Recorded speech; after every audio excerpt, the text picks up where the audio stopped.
Hey my family, இன்றைக்கும் 60.30 gram அதே வெயிட்லேயே இருக்குது. பார்க்கலாம்.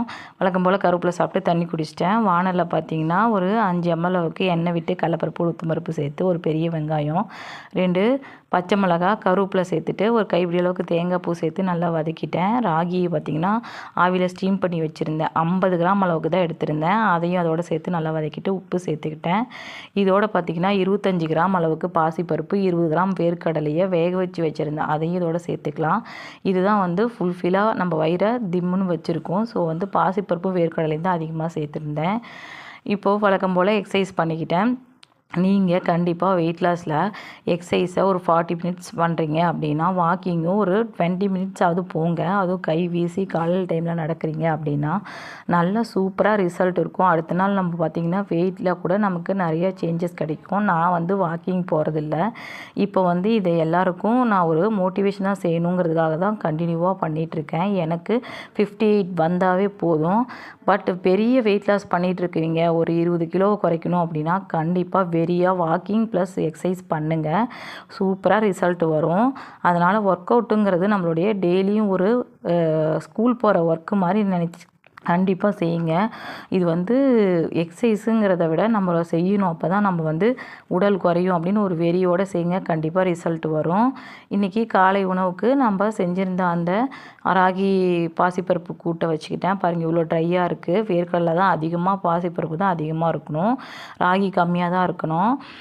நான் 50 கிராம் அளவுக்கு ராகி போட்டிருந்தேன். அதுலேயே பாதி நிறுத்திட்டு நான் பாதி தான் எடுத்திருக்கேன். இதோட மாதுளம்பழம் ஒன்று வச்சு காலைல சாப்பிட்டேன். இது கொஞ்சம் கிரேவிங்ஸை கட்டுப்படுத்தும்.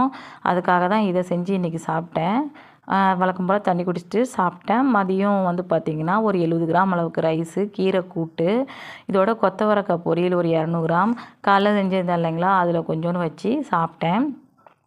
இன்றைக்கி 2 பொரியல் செய்யலை, அதனால் அது கொஞ்சம் சைடில் வச்சுக்கிட்டேன். நீங்கள் 2 பொரியல் கூட செஞ்சு சாப்பிட்டுக்கலாம். வழக்கம் போல் தண்ணி குடிச்சிட்டு சாப்பிட்டேன். இன்றைக்கி நைட்டு பார்த்திங்கன்னா டின்னருக்கு 2 சக்கரவள்ளி கிழங்க ஆவியில் வேக வச்சிட்டேன். அதோட ஒரு ஆஃப் ஸ்வீட் கார்ன் வேக வச்சேன். நீங்கள் ஒரு முழு ஸ்வீட் கார்னை கூட வச்சுக்கோங்க. இதோட ஒரு கைப்பிடி அளவுக்கு தேங்காய் பூ சேர்த்துக்கிட்டேன். செம்ம டேஸ்ட்டாக இருக்கும். ட்ரை பண்ணி பாருங்கள். பார்க்கும்போதே டெம்ட் ஆகும். இந்த மாதிரி சேலடை வயிறு நிறைய சாப்பிட்டீங்க அப்படின்னா நைட்டில் பசிக்காது. சக்கரை ஸ்வீட் கார்ன் வந்து நிறைய வச்சு சாப்பிடுங்க. ஹே மை ஃபேமிலி, இன்னைக்கு வீடியோ பார்த்துருப்பீங்க. இன்னைக்கு நான் 60.30 கிராம் முன்னாடி நாள் சாப்பிட்ட உணவு முறை, மெட்டபாலிசம், கலோரிஸ் ஏதாவது அதிகமா இருந்திருக்கலாம். இயற்கையா எடுத்துக்கிட்ட உணவு தான். அதுலயுமே பாத்தீங்கன்னா சாப்பிடக்கூடிய உணவு பேட்டர்ன்ல இருக்கக்கூடிய கலோரிஸ் வந்து நமக்கு வெயிட் அதிகமா காட்டலாம். எந்த விதமான கடை ஐட்டமும் நம்ம சாப்பிடல அப்படிங்கும் போது ஆயில்ல பொரிச்ச சிப்ஸ், முறுக்கு, போண்டா, பஜ்ஜி இந்த மாதிரி எதுவும் எடுத்துக்கல. ஹோட்டல்ல எதுவுமே பரோட்டா இந்த மாதிரி எதுவுமே வாங்கி சாப்பிடல. கிட்டத்தட்ட ஒரு நாள் பாத்தீங்கன்னா நான் எந்த கடை ஐட்டமும் வாங்கி சாப்பிடல. அப்படி வந்து பாத்தீங்கன்னா இதே ஃபுட் ரோட்டீன் மட்டும்தான் எடுத்துட்டு இருக்கேன்.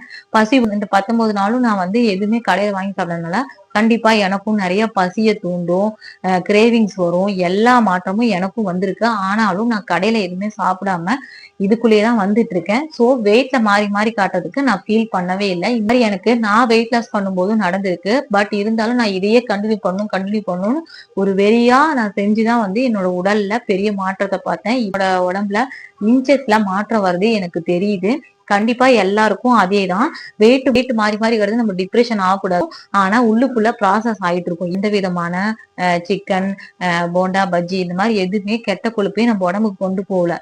ஏற்கனவே இருக்கக்கூடிய கெட்ட கொழுப்பும் வந்து பாத்தீங்கன்னா மேல கொழுப்பு சேராம கொஞ்சம் கொஞ்சமா கரைய ஆரம்பிக்கும். கொழுப்புக்கே வேற மாதிரி ஒரு உணவு பேட்டர்னை கொடுத்து கொஞ்சம் கொஞ்சமா குறைச்சிட்டு இருக்கோம். அப்படிங்கும் போது கொஞ்சம் டிலே ஆகலாம். ஆனா மாற்றம் வரும். அதுக்காக நம்ம ஒரு நேரம் பட்னியா இருந்தோம் அப்படின்னா அடுத்த நாள் கண்டிப்பா நமக்கு வெயிட் கம்மியா காட்டும். 3 வேளையும் நல்ல உணவா, ஆரோக்கியமான உணவா, புரோட்டீன் உள்ள உணவா சாப்பிடுறோம் அப்படிங்கும் போது பாத்தீங்கன்னா கண்டிப்பா வந்து பாத்தீங்கன்னா ரிசல்ட்னு வரும். ஏன்னா கண்டிப்பா இந்த வீடியோ எல்லாருக்கும் மோட்டிவேஷனாகவும் யூஸ்ஃபுல்லா இருக்கும்னு நினைக்கிறேன்.